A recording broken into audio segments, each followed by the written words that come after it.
তোমাদের ক্লাস 10-এ যে অঙ্ক বই সেটাতে কি বলতো টোটাল 26টা চ্যাপ্টার রয়েছে।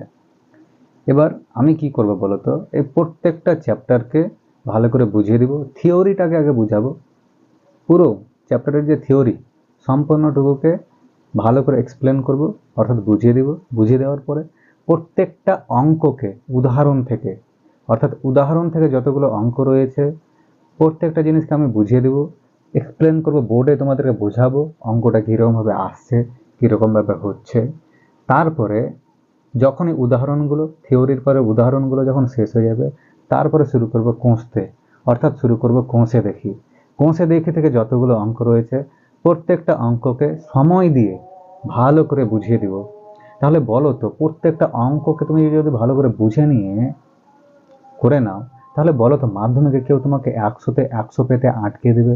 কোনো শক্তি আছে যে তোমাকে